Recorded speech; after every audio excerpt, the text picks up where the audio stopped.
My wife's boyfriend was an architect, which felt appropriate considering he helped design the collapse of her own life. I found out about Martin through a phone bill. Martin Fowler, architect. Ruby's company had hired him to redesign the office.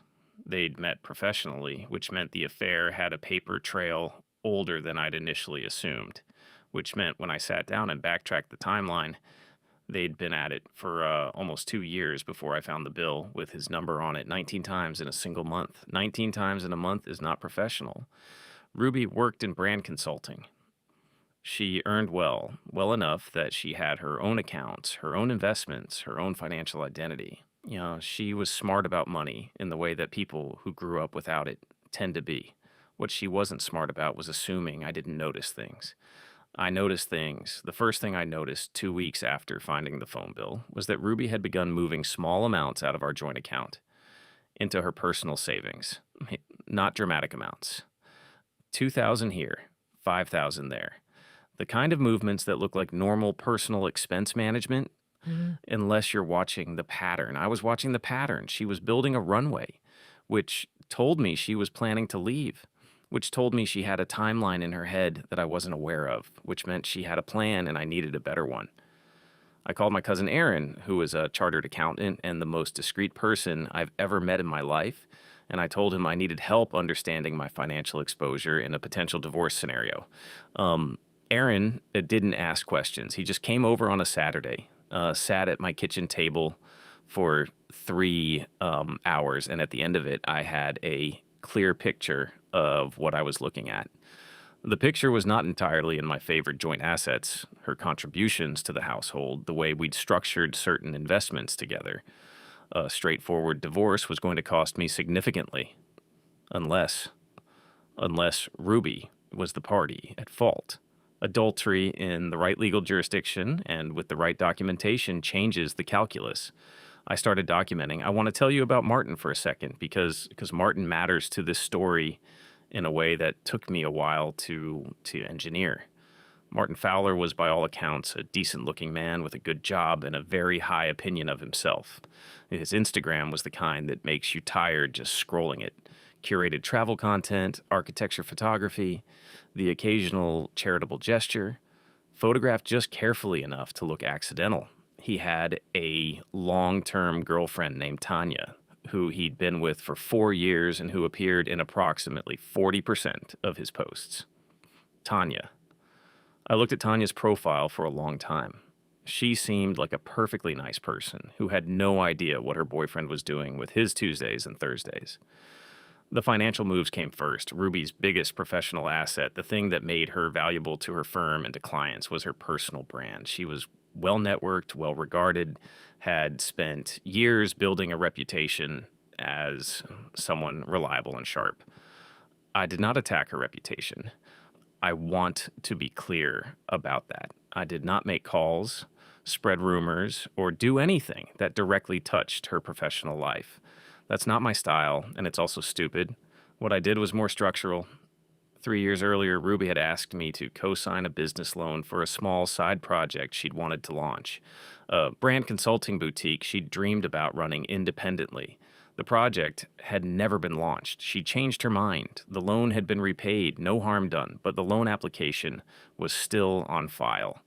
And in that application, which I still had a copy of, was a detailed breakdown of her personal finances.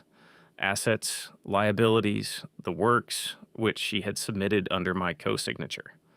I didn't use that document for anything improper. I used it to remind myself exactly what I was dealing with, what she had, what she stood to lose. What I noticed was that her most significant personal asset, a fixed deposit she'd built up over several years from family inheritance money, was technically in her name alone. My lawyer found a pathway. It was dry, technical, and involved proving that household expenses I had disproportionately covered during a specific period directly enabled her to save that inheritance money rather than draw on it. It was the kind of argument that's entirely legitimate and almost entirely invisible until it lands in front of a judge. We prepared it quietly, and we waited. Next, the escort. I've thought about how to tell this part, and I've decided to just tell it plainly. A friend of mine, I'll call him Dave because that's close enough, had used a companionship service during a rough patch after his own divorce. Not my world, not something I'd have considered under other circumstances, but Dave mentioned offhand that the service he'd used, employed people who were not just, let's say, companions. Some of them were genuinely intelligent, genuinely skilled at reading people, genuinely capable of being, whatever a situation required. I had a conversation with Dave that went on for a while. What was I thinking? What I will admit I was thinking w- was this: Martin Fowler was a man with a pattern. He'd cheated on Tanya with my wife. He was, in my assessment, a man who would do it again given the right opportunity. If Ruby was going to blow up my marriage and ride off into the sunset with this man, I wanted her to experience personally what it felt like to be the one who got cheated on. Not not abstractly, concretely. I spent a week, talking myself out of it, and I spent the following week talking myself back into it, and then I did it. I arranged through Dave for a woman I will call Susie to make contact with Martin Fowler through his professional network, specifically through an architecture industry event he attended monthly. It did not take much time for Martin to show his true colors. He slept with Susie, multiple times. Yes, I had to pay for her service, but I didn't mind. My wife's love of life was sleeping with an escort in random hotels. What I got back at the end of the month was documentation of all his kinks. I filed for divorce on a Thursday in March. Ruby did not see it coming. She thought that we were in a rough patch.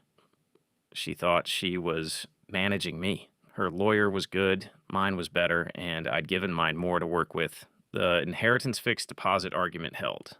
The judge agreed that my disproportionate household contributions had functionally sheltered that money. It was not a total win, but it was a meaningful one, a significant reduction in her protected assets. The settlement cost her more than she'd planned, considerably more. The runway she'd been building turned out she hadn't built enough of it. She walked out of the marriage with less than half of what she'd anticipated, and with legal fees she hadn't budgeted for, and into an apartment that was. I heard later, through channels, a significant downgrade from what she'd been picturing. Then I sent Tanya the documentation. Not everything. Not the escort angle. That stayed with me. Just the original affair material, the phone records, the hotel bookings, the messages, clean, factual, organized in a folder with a note that said only, "I thought you deserved to know." I don't know exactly what happened after that. I don't need to know exactly. What I know is that Martin Fowler and Ruby did not, in fact, ride off into the sunset together. All the explicit photos from the escorts, I just had to light the fire and it reached them. I didn't send everything. Just it did enough. The photos found their own way through Tanya's circle, and I didn't have to do another thing. What my wife thought was the love of her life, her so called real soulmate, was captured doing some nasty shits. What I know is that Instagram went quiet for a while, and when it came back, there was nothing that looked like a happy new relationship. I bought a new apartment. My name only, obviously. Clean title, clean start, clean lines. The kind of structure that doesn't have someone else's stress fractures running through the walls. I eat well, I sleep well, I work on things I care about. Martin, last I checked, was freelancing. Smaller projects, fewer Instagram posts. Ruby, last I heard, was fine, which is genuinely what I wished for from whatever distance I'd arrived at by then. I didn't want her destroyed, I just wanted the ledger balanced. Turns out that's the same thing sometimes.